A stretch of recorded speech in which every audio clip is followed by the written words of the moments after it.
खून पसीना बहा साथ में जो परिवार चलाता है।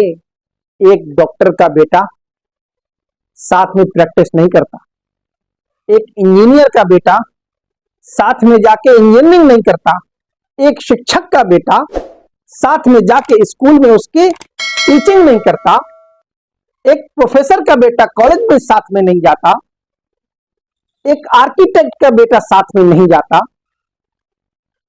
साहब, पॉलिटिशियंस के बच्चे भी जाकर साथ में विधानसभाओं, राज्यसभाओं और लोकसभाओं में नहीं बैठते। वो सिर्फ किसान मजदूर ही होते हैं जिनके बेटे, जिनके छोटे छोटे बच्चे बच्चियां जब से आंख खुलती है बचपन से दुधमोए बच्चे खेतों में पलते हैं, कंधे से कंधा मिलाकर अपने घर परिवार का साथ देते हैं। तब मित्रों, उस किसान के लिए अंतिम 4 पंक्तियां सुन के और इस वीडियो को आगे बढ़ाइए, चैनल को सब। जिनकी रक्त शिराओं में भी मातृभूमि का स्पंदन है, जिनकी रक्त शिराओं में भी मातृभूमि का स्पंदन है, जिनको अपने भारत की ही मिट्टी लगती चंदन है, जिनके पोर पोर में सच्चा हिंदुस्तान धड़कता है, ऐसे वसुधा के नंदन को मेरा शत शत वंदन है।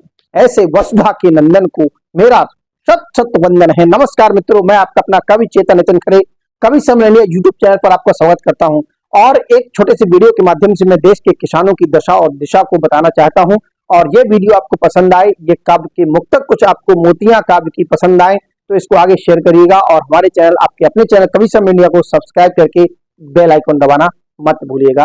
सुनिएगा कि हमेशा हमेशा दर्द ही लाते हैं अब तो द्वार के कागज, हमेशा दर्द ही लाते हैं अब तो द्वार के कागज, हमेशा हमेशा दर्द ही लाते हैं अब तो द्वार के कागज, नहीं खुशियां दिखाते हैं कभी संचार के कागज।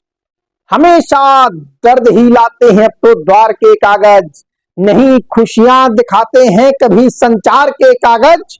पढ़ूं हिंदी या अंग्रेजी में मैं किस्सा किसानों का, भरे हैं मौत की खबरों से सब अखबार के कागज, भरे हैं मौत की खबरों से। और ऐसा क्यों?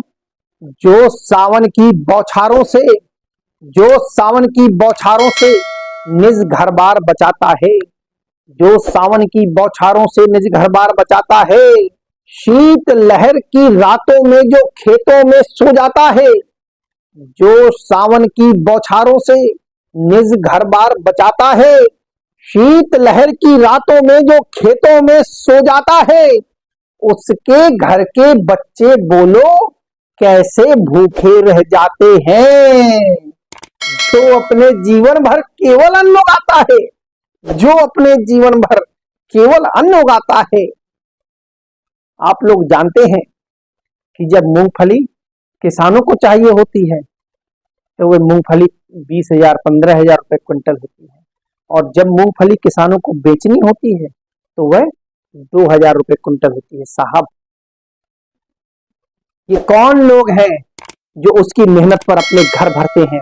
वो कौन लोग हैं और उन पर नकेल क्यों नहीं कसी जा रही है? अगर भारत कृषि प्रधान देश है, हमारे देश के माननीय कृषि मंत्री जी, माननीय प्रधानमंत्री जी यदि सही मायने में किसानों का भला चाहते हैं तो ऐसा क्यों होता है? जो मटर, जो मसूर, जो चना जब किसान को चाहिए होता है तो 15,000 रुपए क्विंटल, 12,000 रुपए क्विंटल होता है, लेकिन जब किसान उसको बेचना चाहता है तो वह 5,000 6,000 4,000 रुपए क्विंटल बिकता है। किसान आत्महत्या नहीं करेगा तो क्या वह विदेशों में घूमेगा जाकर? साहब, ये देश कृषि पर टिका है और अगर इस देश की अर्थव्यवस्था कृषि से है, हम कृषि प्रधान देश हैं, तो हमें कृषि को आगे बढ़ाना पड़ेगा। वो कौन लोग हैं जो कृषि उपकरणों पर सब्सिडी के नाम पर अपना घर भरते हैं? उसका किसानों को फायदा नहीं मिलता है, वो लोग व्यापारियों को फायदा मिलता है। आगे सुनिएगा, जिसकी फसलों को खेतों में खाते कीट पतंगे हैं। किसान तो अपना जीएसटी खेतों में ही दे देता है। साहब, किसान की फसलों का बंटवारा किस तरह होता है?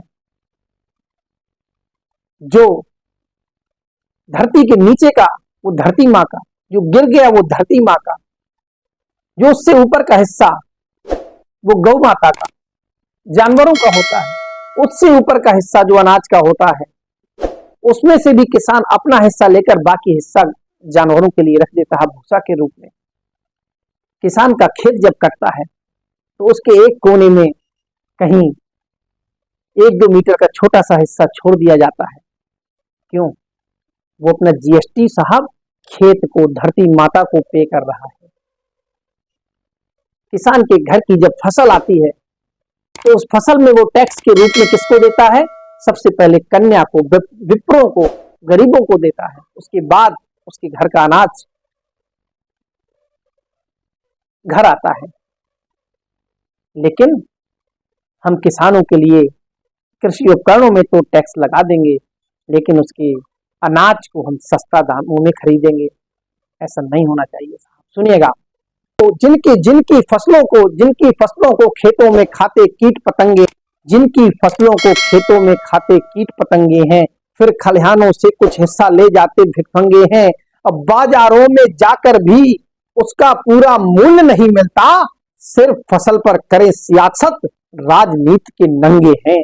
सिर्फ फसल पर करे सियासत, राजनीति के नंगे हैं। खून पसीना बहा साथ में जो परिवार चलाता है, खून पसीना बहा साथ में जो परिवार चलाता है। एक डॉक्टर का बेटा साथ में प्रैक्टिस नहीं करता, एक इंजीनियर का बेटा साथ में जाके इंजीनियरिंग नहीं करता, एक शिक्षक का बेटा साथ में जाके स्कूल में उसके टीचिंग नहीं करता, एक प्रोफेसर का बेटा कॉलेज में साथ में नहीं जाता, एक आर्किटेक्ट का बेटा साथ में नहीं जाता।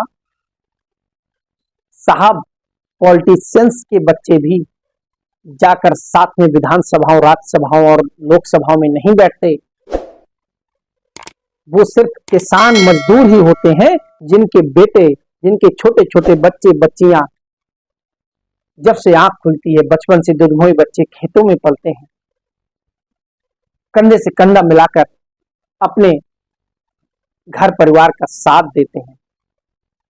तब मित्रों, उस किसान के लिए अंतिम 4 पंक्तियां सुन के और इस वीडियो को आगे बढ़ाइए, चैनल को सब्सक्राइब कीजिएगा। खून पसीना बहा साथ में जो परिवार चलाता है, खून पसीना बहा साथ में जो परिवार चलाता है, टूटे छप्पर फूटे बर्तन में जो समय बिताता है। खून पसीना बहा साथ में जो परिवार चलाता है, टूटे छप्पर फूटे बर्तन में जो समय बिताता है।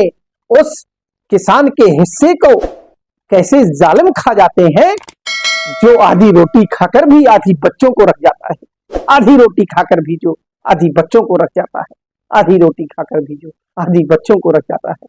धन्यवाद मित्रों, और इस वीडियो को आगे बढ़ाएं, शेयर करें, चैनल को सब्सक्राइब करके बेल आइकन दबा दीजिए, और राष्ट्र के हित में, देश के किसानों के हित में इस वीडियो को आगे शेयर करिएगा। बहुत बहुत धन्यवाद। जय हिंद, जय भारत, वंदे मातरम।